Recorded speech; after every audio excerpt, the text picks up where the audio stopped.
Hi friends, welcome to Seethu Salt and Pepper. നമ്മൾ ഇന്നിവിടെ ചെയ്യാൻ പോകുന്നത് ഒരു Deepavali special carrot halwa.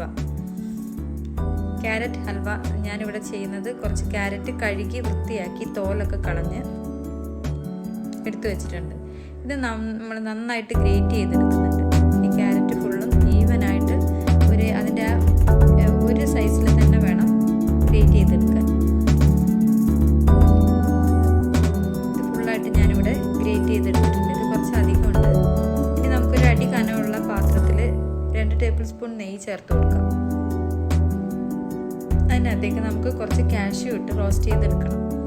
Cashew ഒക്കെ നമ്മുടെ ഇഷ്ടത്തിനനുസരിച്ച് ചേർക്കാം. കൂടിയാലും കുറഞ്ഞാലും ഒന്നും കുഴപ്പമില്ല. കൂടിയാലും നമുക്കിങ്ങനെ ഇടയ്ക്കിടയ്ക്ക് കടിക്കാനൊരു പ്രത്യേക ടേസ്റ്റ് ആണല്ലോ. സോ അതുകൊണ്ട് ഞാനിവിടെ കുറച്ച് അധികം ഇട്ട് കൊടുത്തിട്ടുണ്ട്. നന്നായി റോസ്റ്റ് ആയതിന് ശേഷം നമുക്ക് കുറച്ച് മുന്തിരി ഇട്ട് കൊടുക്കാം. ഉണക്ക മുന്തിരി.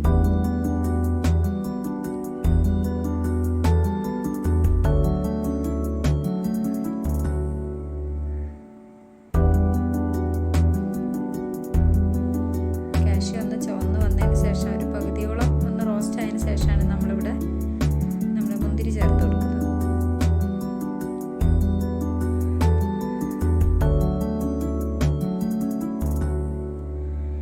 റൈസിൻസും കൂടി ചേർത്ത് നമുക്ക് ഇതും കൂടി ഒന്ന് റോസ്റ്റ് ചെയ്തെടുക്കാം. ഇത് നന്നായി റോസ്റ്റ് ചെയ്തതിന് ശേഷം നമുക്കിത് കോരി മാറ്റി വെക്കാം. അതിൽ മിച്ചം വരുന്ന ആ നെയ്യിൻ്റെ അകത്തേക്ക് നമ്മളിവിടെ ഗ്രേറ്റ് ചെയ്ത് എടുത്തു വെച്ചിട്ടുള്ള ക്യാരറ്റ് ചേർത്ത് ഇളക്കി കൊടുക്കാം.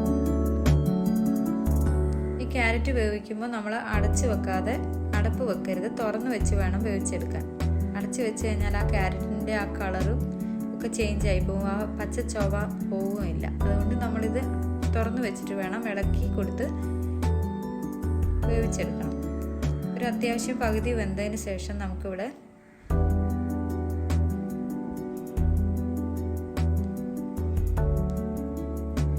പാല് ചേർത്ത് കൊടുക്കാം.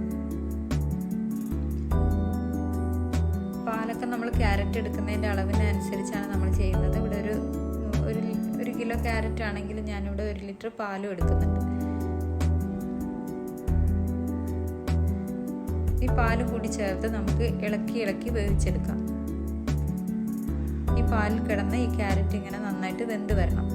ഇപ്പോഴും നമ്മൾ അടച്ചു വെക്കുന്നില്ല. ഇത് വെന്ത് മിക്സ് ആയതിന് ശേഷം പാല് വറ്റി വന്നതിന് ശേഷം ഞാനിവിടെ ഒരു 750 ഗ്രാം ഷുഗർ ആഡ് ചെയ്യുന്നുണ്ട്. പിന്നെ കുറച്ച് ഏലക്ക കൂടി പൊടിച്ച് ചേർക്കുന്നുണ്ട്. അതിവിടെ എന്നോട് സ്കിപ്പായി പോയതാണ് വീഡിയോ. ഏലക്ക പൊടിച്ചതും പഞ്ചസാരയും പാലും എല്ലാം കൂടി ചേർത്ത് ഇതവിടെ നല്ല വെന്ത് വറ്റി പരുവമായിട്ടുണ്ട്. ഇനി നമ്മൾ നേരത്തെ മാറ്റി വെച്ചിട്ടുള്ള കാഷ്യൂം റൈസിൻസും കൂടി റോസ്റ്റ് ചെയ്തതും കൂടി മിക്സ് ചെയ്ത് കുറച്ചുകൂടി നെയ്യ് ചേർത്ത് നമ്മളിത് വീണ്ടും മിക്സ് ചെയ്ത് യോജിപ്പിച്ച് ഒരു സെർവിങ് ബൗളിലേക്ക് മാറ്റാം. ക്യാരറ്റ് ഹൽവ ഇവിടെ റെഡിയായി വന്നിട്ടുണ്ട്. നിങ്ങൾ ഇതെന്തായാലും ഒന്ന് ട്രൈ ചെയ്ത് നോക്കണം. നമുക്ക് വീട്ടിൽ തന്നെ ഉണ്ടാക്കി നമ്മുടെ മക്കൾക്കൊക്കെ കൊടുക്കാൻ അടിപൊളി ടേസ്റ്റാണ്. സോ നിങ്ങൾ ഈ വീഡിയോ ഇഷ്ടപ്പെടുകയാണെങ്കിൽ please like, share and subscribe. കമൻറ്റും കൂടി ഒന്ന് ചെയ്ത് നിങ്ങളുടെ ഫീഡ്ബാക്ക്സ് എന്നെ അറിയിക്കണം. Thanks for watching. ബൈ.